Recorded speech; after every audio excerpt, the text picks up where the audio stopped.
Es una ciudad muy pujante, una ciudad que además de ser pujante, era considerada en un determinado momento como una especie de pequeña Barcelona, porque es una ciudad donde hay muchos artistas. A orillas del río Paraná, el puerto de Rosario concentra el mayor flujo comercial de productos agrícolas de la Argentina. Y es aquí en donde nació, en 1988, la Fundación Libertad, una ONG sin fines de lucro, referente de la derecha internacional. La Fundación Libertad se instaló en esta ciudad, nació y creció en esta ciudad. No creo que sea una casualidad, porque siempre una organización se instala donde hay un terreno fértil. Y el hecho de que haya dentro de la economía y políticamente exista un peso muy grande de parte del sector agrario, es evidente que la Fundación Libertad acá tiene el terreno fértil para poder actuar y para poder, dar publicidad y tratar de que se expanda, la aprobación al modelo neoliberal. La política soberana del gobierno argentino no suele ser del agrado del Departamento de Estado de los Estados Unidos. La Fundación Libertad es una herramienta útil a esos intereses. Es una fundación que lleva adelante justamente todo lo que es la implementación de una doctrina neoliberal que no es precisamente la línea que está siguiendo el gobierno. Por lo tanto, hay roces muy fuertes y la Fundación Libertad, es una fundación muy de derecha. No es neoliberal, pero de derecha. Está Mario Vargas Llosa, está Aznar, está Montaner, o sea, son la grande figura, de la derecha internacional.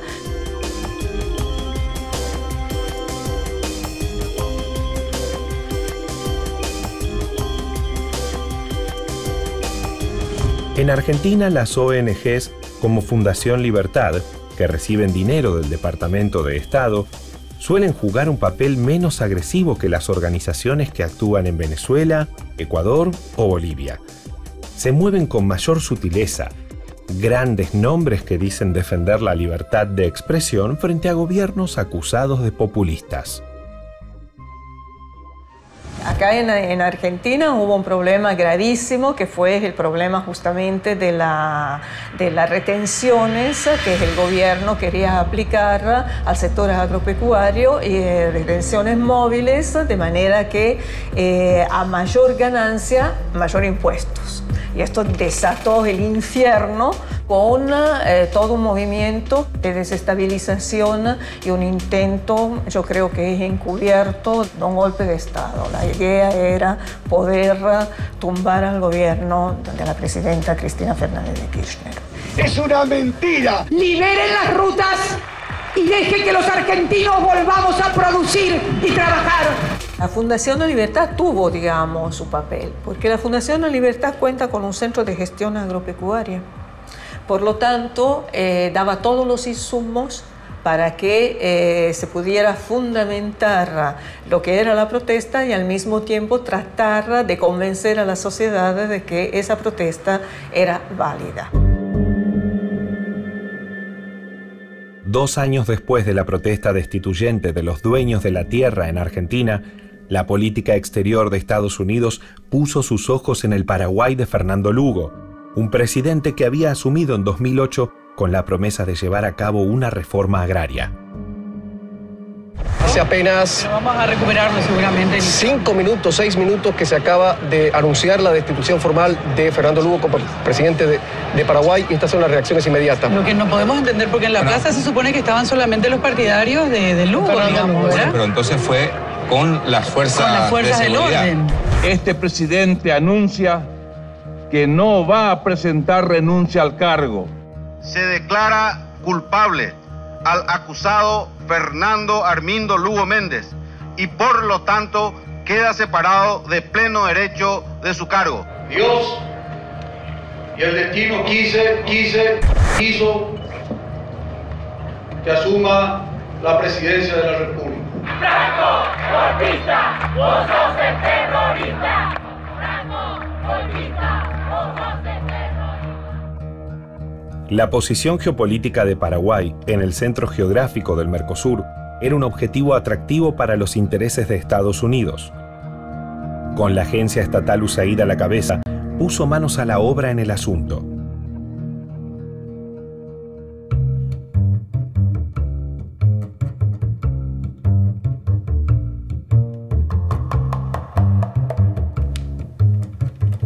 Paraguay es el país que está geoestratégicamente ubicada en el ámbito del Mercosur, o sea, linda con la Bolivia de Evo Morales, una Argentina que había venido de un proceso de desestabilización, que linda con Brasil, ni más ni menos.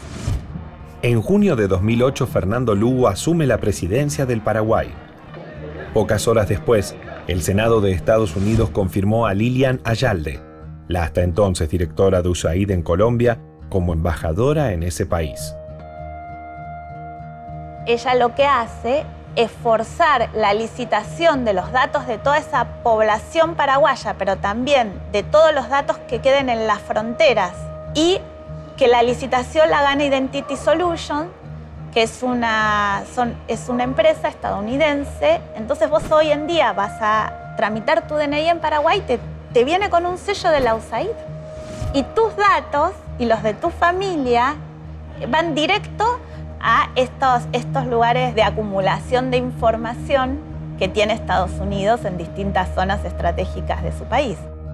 Luego de forzar la licitación de estos datos, lo que va a hacer es financiar a través de la USAID algunos estudios que van a recomendar privatizar los aeropuertos internacionales de Paraguay. Si Charles Shapiro, el embajador estadounidense durante el golpe a Chávez, había sido un referente de la operación desestabilizadora en Venezuela, Lilian Ayalde traía a Paraguay la estrategia perfeccionada. A través de Wikileaks se pudo conocer la existencia de un cable secreto, el cual buscaba destituir a Lugo y poner a su vice en su lugar. 3 años más tarde lo lograrían. En Paraguay, en el 2002 se dice que está Bin Laden en la triple frontera, que hay campamentos de Hamas, que están las FARC. Ese discurso no prende en la propia población paraguaya, que se moría de risa frente a esto que circulaba. Entonces van a instalar la idea de que una intervención de UNASUR frente a un golpe de Estado es una nueva guerra de la Triple Alianza. El gobierno de Fernando Lugo desafiaba los intereses estratégicos de Estados Unidos. Los campesinos, que fueron la base social que le permitió a Lugo llegar al poder, serían las víctimas y excusas del golpe. A 200 kilómetros al noroeste de Asunción, en la localidad de Curuguaití, un enfrentamiento violento que involucró a policías y campesinos dejó un saldo de 17 muertes. Los campesinos, como los policías, habían sido entregados. El episodio conmocionó a la población paraguaya y desató una crisis institucional.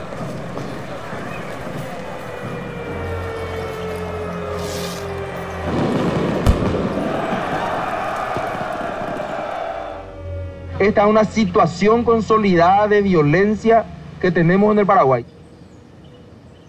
En medio de la crisis política y con un presidente bajo amenaza de destitución, viajaron a Asunción los cancilleres de todos los países del UNASUR con el explícito objetivo de respaldar a Lugo como presidente. La UNASUR había logrado detener el intento de golpe a Correa en 2010 y a Evo en 2012, pero la demonización de los países hermanos ya estaba en marcha a través de los medios de información.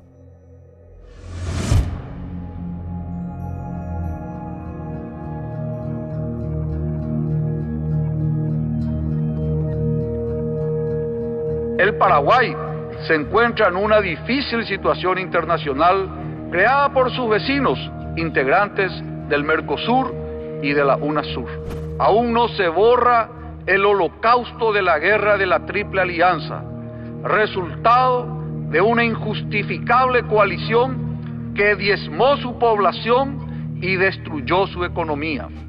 Pocas semanas después del golpe a Lugo, la embajadora Liliana Ayalde viajaba al interior del Paraguay para celebrar los lazos entre ambos países. Con un presidente más afín a los intereses estadounidenses, ahora la USAID tenía vía libre. Iniciativa Zona Norte es un esfuerzo conjunto entre el gobierno de Estados Unidos y el gobierno de Paraguay, que nace de una inquietud que la zona del norte necesita ese esfuerzo adicional en términos de gobernabilidad. Ni bien el ministro de Defensa del Paraguay denuncia las conspiraciones que está llevando a cabo en la Embajada de Estados Unidos y la financiación de todos estos programas de la USAID y cuál era la verdadera intención, va a ser amenazado de juicio político en el Congreso y va a ser destituido. Y esta embajadora ahora ha pasado, o casualidad, a ser embajadora de Estados Unidos en Brasil. Olá, sou Liliana Ayalde, a nova embaixadora dos Estados Unidos no Brasil, e será grande prazer conhecer vocês. Obrigada e até breve.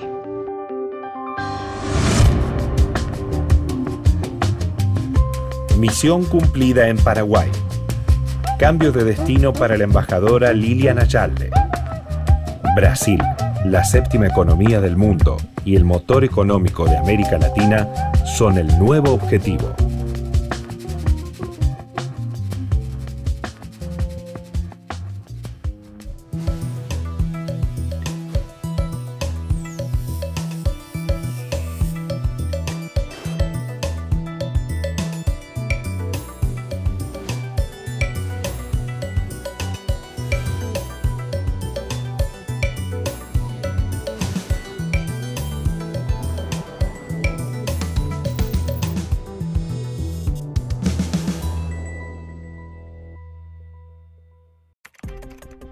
Follow our program minute by minute. Our signal in audio format is now also available on our website. Get the latest updated facts and news emerging around the world from a Latin American reliable angle.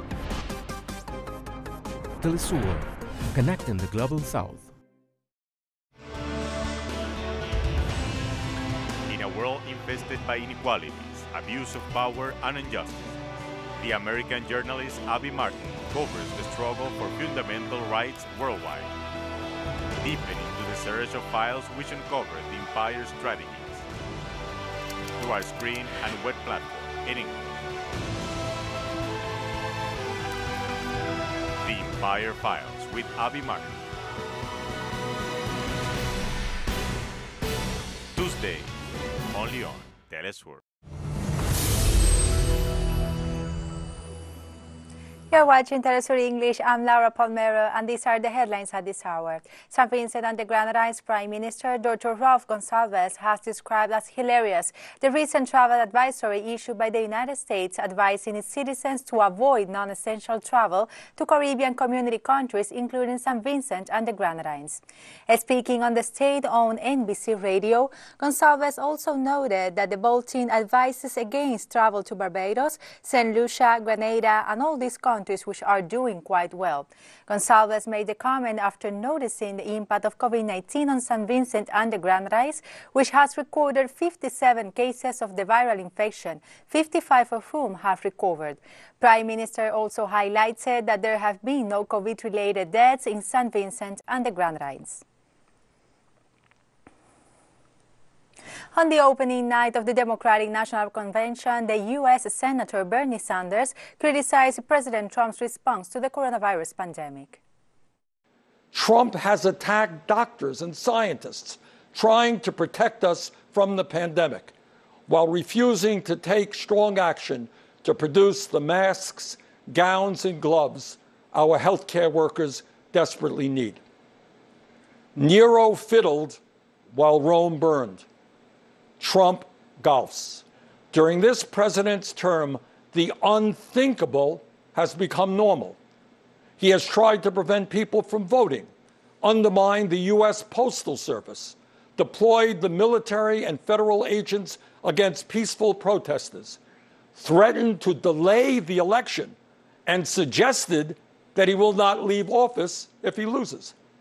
This is not normal, and we must never treat it like it is. On Tuesday, the Special Tribunal for Lebanon ruled on 2005 assassination of Lebanese Prime Minister Rafik Hariri, exonerating the suspects of the attack. The Lebanese court concluded that there is no evidence of direct involvement of the Syrian government and the Lebanese Hezbollah movement in the assassination of Hariri. The attack of February 2005 took the lives of 21 citizens as well and left at least 221 wounded. And those are the headlines at this hour. For these and more stories, go to our website at telesurenglish.net.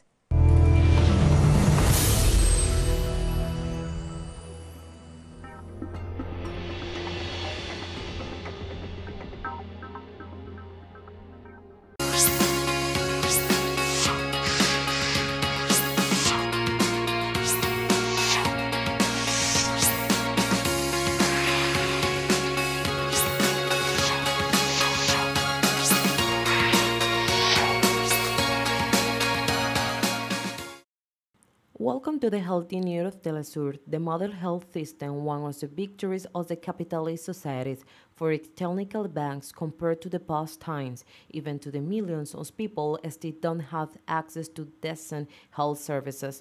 Because of the political and cultural condition in which this health system lives, this will be our central theme today. Remember to write out through our email yetucuerpo@telesur.net. Let's do our usual informative tour this week.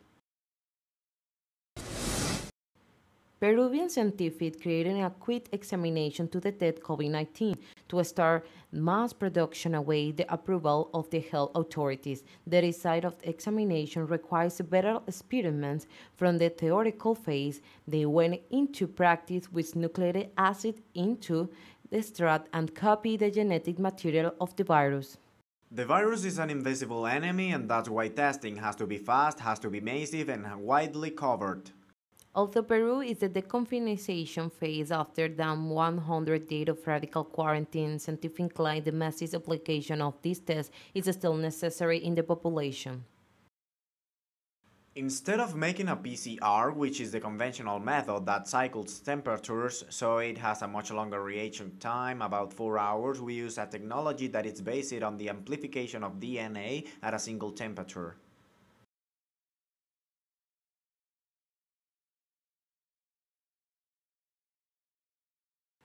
Peru is the first nation with the most coronavirus infection in the world. The medical community warns that the country is not preparing to abandon health measures. In Peru, the contagion rate has not been yet controlled, and we are already reactivating everything, so there is a chance that we will have to deal with a new outbreak, a possible local outbreak, and once again, if we don't know who's infected, who is carrying the virus through molecular and all serological tests, then we will be lost again. Although authorities say the pandemic is beginning to decline, Peruvian hospitals are on the brink of collapse and in the past 5 weeks has a record of 174 days per day. Authorities of the Republic of the Congo reported a new outbreak of Ebola in the northeast in the country, especially in the capital province of Ecuador, a population that is infected by 11 outbreaks in the history of the Central African country. At the same time, they report that the region is facing an outbreak as a viral coronavirus fever in the population. The Global Health Organization extended the international emergency classification for this epidemic and the health alert caused by the pandemic. The government of the Democratic Republic of the Congo announced today that a new outbreak of Ebola virus disease has been detected near the city of Mbandaka in Equator province. The announcement follows a complex Ebola outbreak in eastern DRC, which seems to be in its final phase. The new one is on the other side of DRC, western DRC. WHO will continue supporting DRC in tackling Ebola as well as responding to COVID-19 and the world's largest measles outbreak. Ebola virus is transmitted by contact with the blood, body fluids, secretion, and organ of the recently infected or recently diseased person. The mortality rate from this disease is high, and in some regions it becoming 80% according to the WHO organization. Efforts to contain Ebola have been impaired by attacks on the health workers and conflict in the country's Bolivarian region. After a new outbreak of coronavirus cases, the Beijing government in China reported that it have no cases in recent days. This is the first time that there have been no positive cases in the capital since the outbreak in the wholesale market that affected 135 people last June.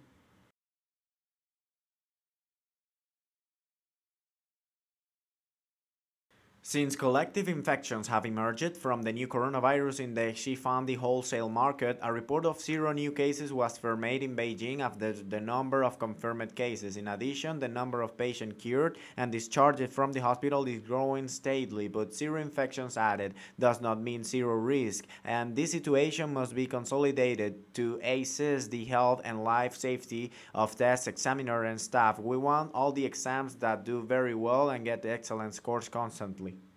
Recent studies released by the World Health Organization revealed the emergence of a new strain of the 4G genotype of the swine flu. It rebroad means the possibility of a new pandemic according to the international body.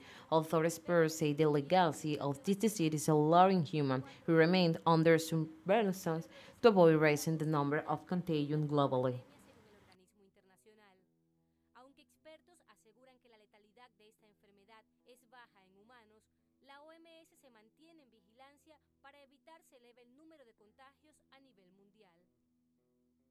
Assure people that this is not a new virus. This is a virus that is under surveillance. We are concerned with any viruses that show potential to infect humans, and we will continue with our collaborating centres and the Global Influenza Surveillance and Response System to keep this virus under close surveillance. China Minister of the Agriculture and Rural Affairs, coupled with the support of scientific and specialists, ensure that the disease is not new and difficult to spread between people and animals, following by a study of working from a local farm, where the new strain of the virus was detected. Health officials in Florida, USA, confirmed the rare case of a single-cell parasite called brain-eater amoeba, which causes a brain infection that can be fatal, giving the potentially lethal consequences. Health authorities issued an alert of the nasal contact with the tap water and other resources, where the chain of infection is most likely. Most patients who get the infection die within a week, so authorities indicate that those who experience the symptoms should see the doctor immediately because there is not evidence to diagnose.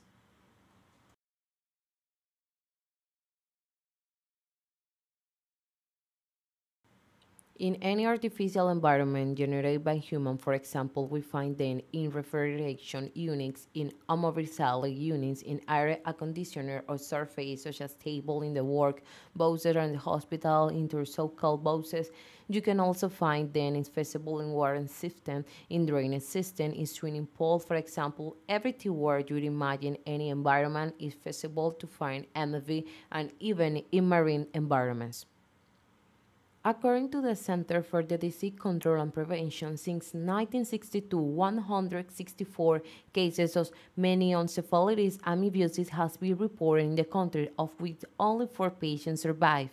Experts claim that this disease is extremely lethal because once it's entering the body, the parasite causes rapid destruction of the base structures. Symptoms can be confused with those others less severe infection, and there are not effective treatments to treat it.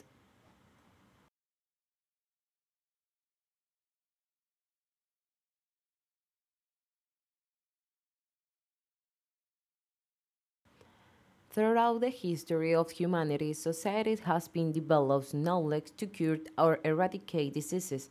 This week in our Sultan Third, we will talk about how we persist health and diseases. Since ancient times, societies have been concerned about the existence of diseases that affect their life. The concert gave brief to the story of these diseases, how they manifest themselves in the body, and what relation they have with the environment, in order to find solutions, cures, and medicine. As a result, any sociocultural system or groups created knowledge, considering of representation and practices to combat, live with, or eradicate diseases.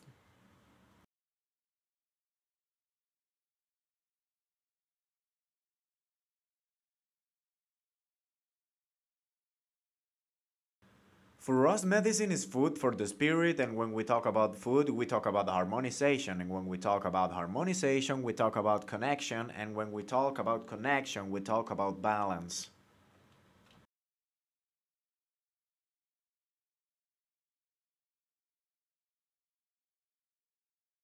Studying cultural difference helps to observe how belief influences individual decisions when seeking medical care. This difference teaches us an scenario in which we see how physical and psychological diseases are distributed in the territory, or why in different cultures they have different conceptions about health and diseases.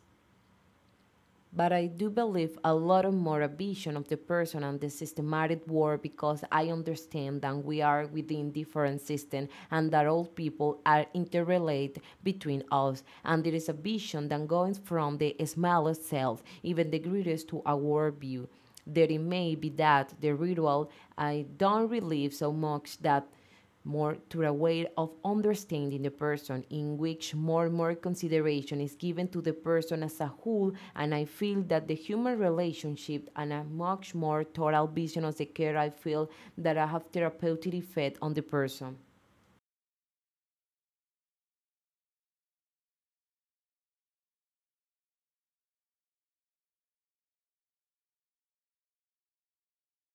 In modern societies, there are diseases typical of their social cultural constitution, which are a reflection of the vision of the capitalist world, labor exploitation, overpopulation, and the giant monopoly of the fast food industry are a transit of the capitalist society that produce health problems that claims the life of millions of people around the world.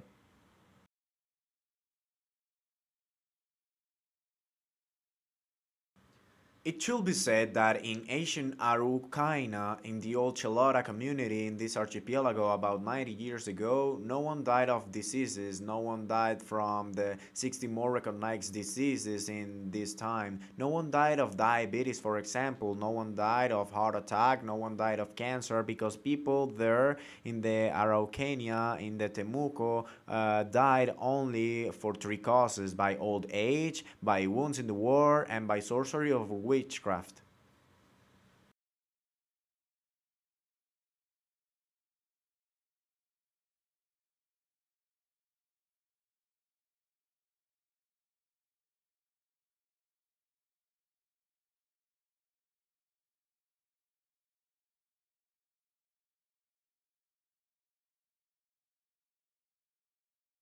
The exercise of understanding and developing answers to solve health problems, because what we know today as a health industry, a cultural institution consisting of the practices and techniques articulated with the ideology of the market, which understand health as a biological and individual problem. This system usually maintains a position of rejection with popular knowledge.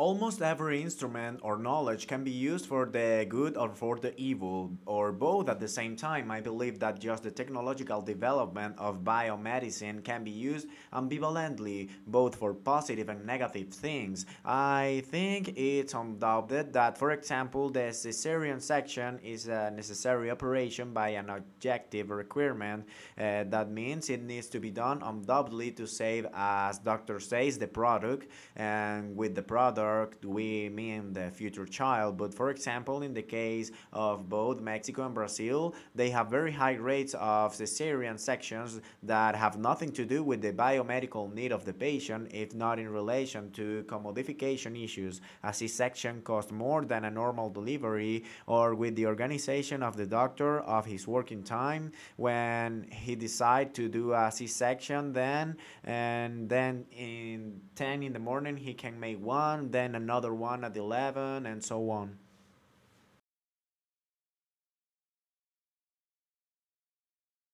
In cities, there is an attitude of distrust toward popular and ancestral knowledge promoted by the health industry. However, in popular sectors and rural communities, they remain fundamental institutions for life. Our grandparents left this behind to us to live with our traditional plants and traditional medicine. A spiritual guide is for the good way of all my power, my science, my spirituality has empowered me to consent among the companions and my friends to have more in knowledge to practice the spiritual science.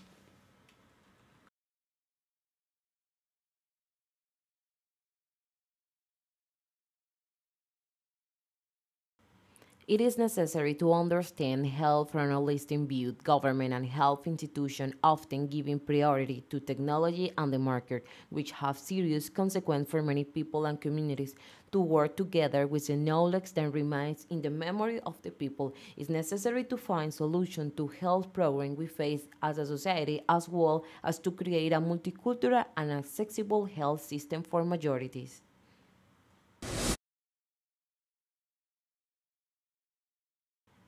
We moved to Guatemala to learn how indigenous families have classified a variety of medicinal plants as an alternative against coronavirus and to respond to drug shortage in community public health centers. She is part of hundreds of indigenous families who maintain a collection of medicinal plants effective in fighting the new coronavirus.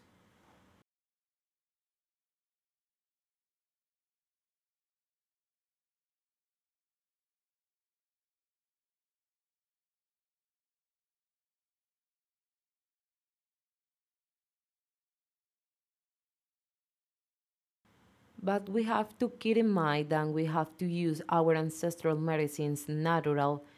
We don't need much of the doctor. For, Forgive me. The doctor starts to help off, but there is medicine that do off no good.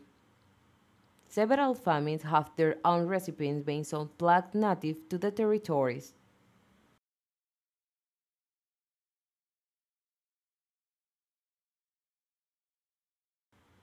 You cook the ginger, you cook the lemon tea, 5 piece clove, and you pour the juice of these 3 lemons and in sweetness with this honey bee. That's what we do to prevent the coronavirus. They emphasize that natural medicine is an alternative to healing the new coronavirus after collapse of public hospitals.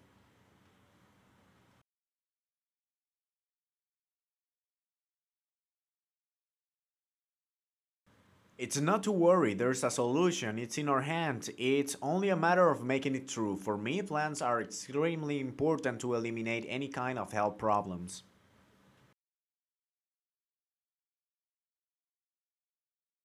More than 60% of the Guatemala population live in rural areas and majority manage to cure themselves of diseases, thanks to the element of the nature, says this old woman.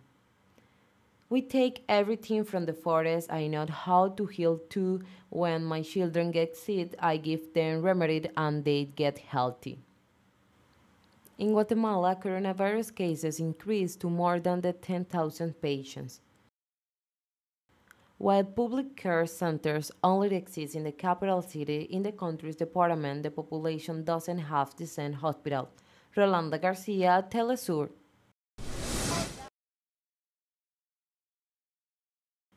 In the neighborhood of La Merced, located in the second square of the historic center of the Mexican capital, live people whose resources before the pandemic were already scarce.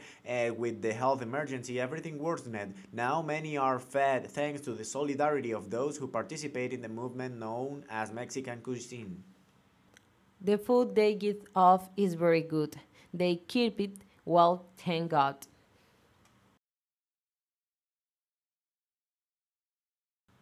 Here, volunteers from the collective distribute from Tuesday to Fridays up to 2,000 meals per day. When the activity begins, the lines of those living on the streets are visible, but also of families who have lost their source of income as a result of the COVID-19 epidemic.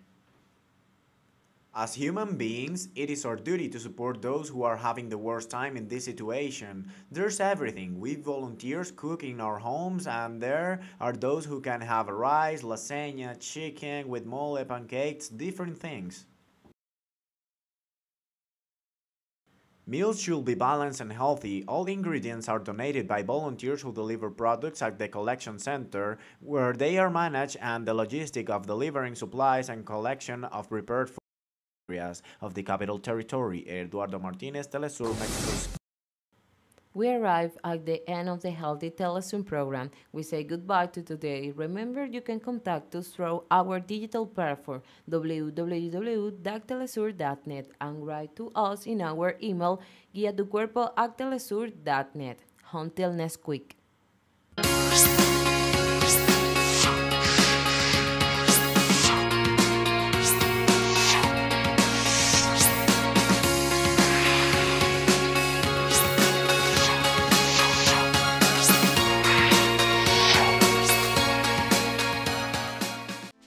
We share your feelings, exalt your accomplishments, and show your reality. Our approach is global and keeps us in tune with the peoples. Caribbean countries also get our signal. With enthusiasm, we will continue to broadcast for them. Because we are TeleSUR, the news broadcaster from South America and the Caribbean.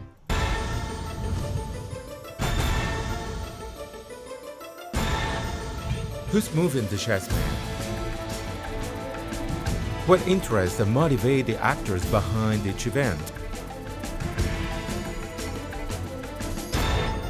The board is deployed there. Critical move. Investigates every event from Monday to Friday. Only on TeleSUR. TeleSUR Reports presents. We don't have places to stay. That's why we are here. Because we are desperate. We are not criminals. We just want what is good for the people, what is right for the people, because it's their human rights. They deserve that. Locked down and thrown out, South African shack dwellers evicted. Premiere Saturday. Only on TeleSUR. Una travesía para descubrirnos.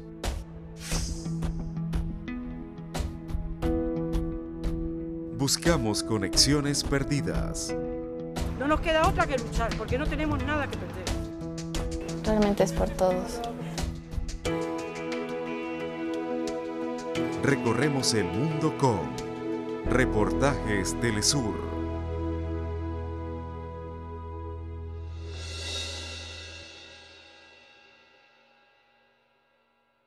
TeleSUR English presents a weekly program to discuss the political, economic and social issues affecting the Caribbean community.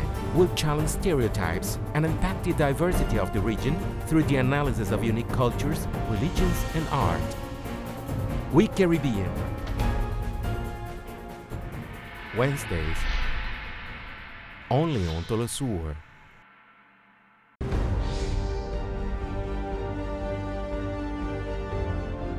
Acompañamos a los pueblos que resisten en cada una de sus luchas.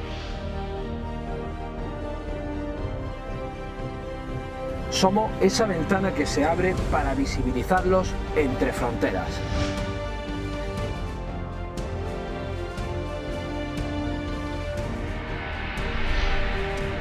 Thursdays, only on TeleSUR. Quetzals in the sky.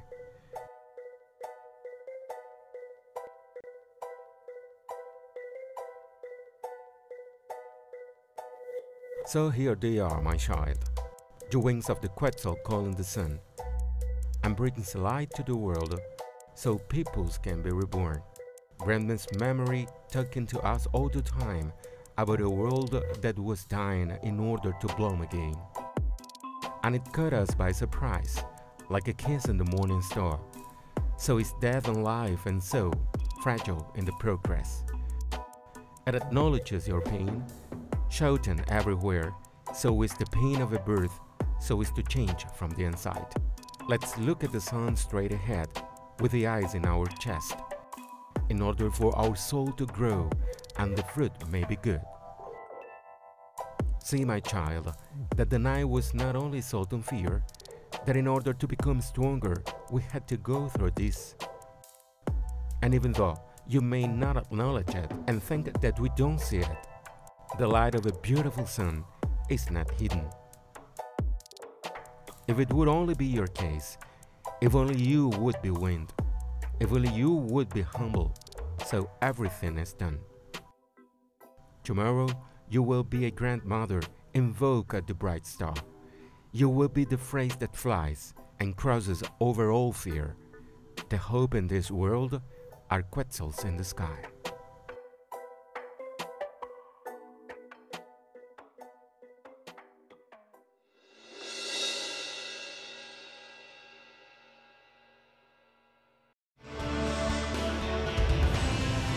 In a world infested by inequalities, abuse of power, and injustice, the American journalist Abby Martin covers the struggle for fundamental rights worldwide, deepening into the search of files which uncover the empire's strategies through our screen and web platform in English.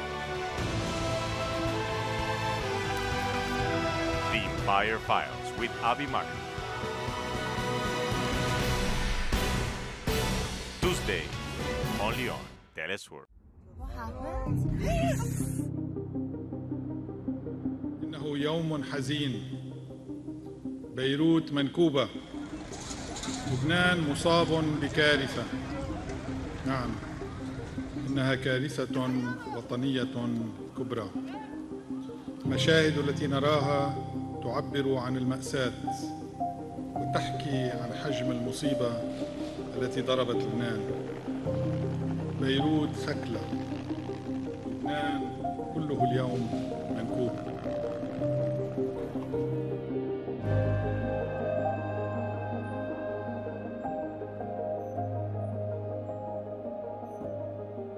Follow our latest updates concerning the novel coronavirus by checking our special content in our website, where you will be able to get the most reliable details and numbers for each continent, available from your mobile device or desktop. TeleSUR, connecting the Global South.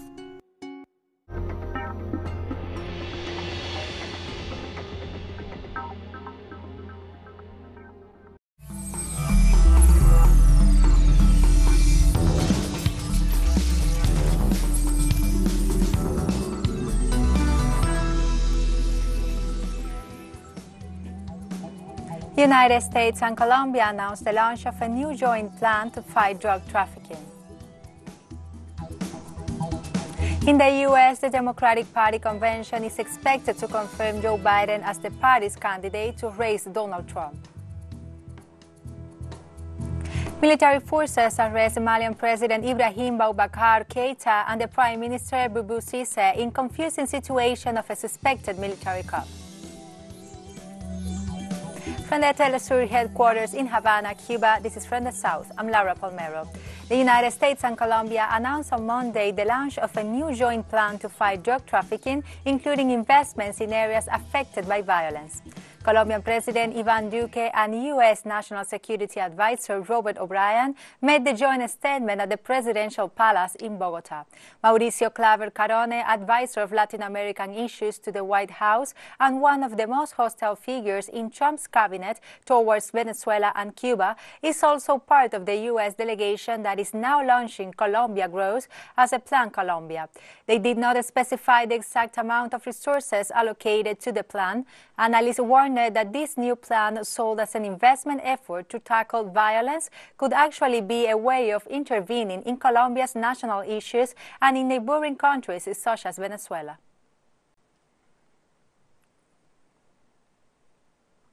In Ecuador, the Citizen Revolution Movement Party already has a strategy to run in the February 2021 election. Andrés Araúz and the former President Rafael Correa will be the candidates for the presidency and the vice presidency, respectively. It will not be the first time that Araúz and Correa team up. Andrés Araúz was one of the ministers during Correa's presidency. The official presentation will take place this Tuesday in Quito and at Ecuador's consulate in Belgium. Arauz is an economist and mathematician with several degrees and a doctorate from the National Autonomous University of Mexico. During the government of Rafael Correa, Arauz was appointed Minister of Knowledge and Human Talent and was simultaneously Minister of Culture for a short period.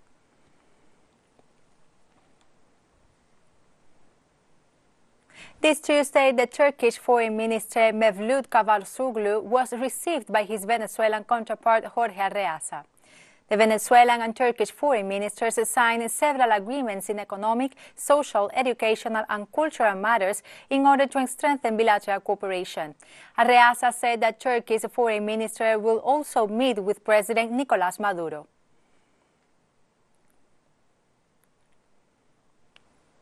In Chile, Congresswoman Carol Cariola visited the ancestral authority and spiritual leader of the Mapuche people, Mashi Celestino Córdoba, in the Nueva Imperial Hospital. Mashi agreed we are waiting for different regional and national organizations that are underway, like the Human Rights Institute, human rights observers from the UN, to finally deliver the proposal that we have talked about.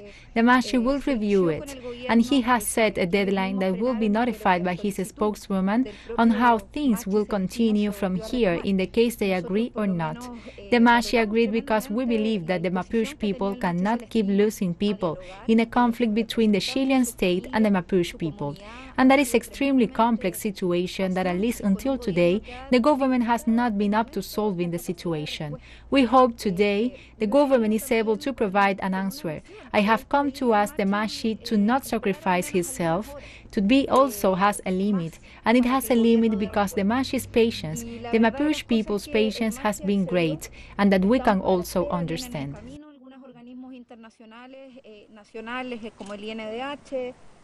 St. Vincent and the Grenadines Prime Minister Dr. Ralph Gonsalves has described as hilarious the recent travel advisory issued by the United States advising its citizens to avoid non-essential travel to the Caribbean community countries, including St. Vincent and the Grenadines. Speaking on the state-owned ABC radio, Gonsalves also noted that the bulletin advises against travel to Barbados, St. Lucia, Grenada, all these countries which are doing quite well. Gonsalves made the comment after noting the impact of COVID-19 on St. Vincent and the Grenadines, which has recorded 57 cases of the viral infections, 55 of whom have recovered. Prime Minister also highlighted that there have been no COVID-related deaths in St. Vincent and the Grenadines. Chairman of CARICOM, and my name is Ralph E.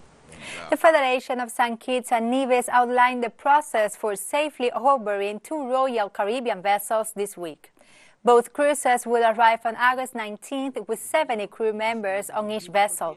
According to the minister, each crew member will be given a PCR test upon arrival and they must quarantine for 14 days on their vessels. Grant said he did not doubt that citizens will be welcome in the crew. He also said that the initiative will benefit many businesses because those on board will be using local amenities. In Barbados, in recent days, the government has noticed the increase of violence and bullying among young people.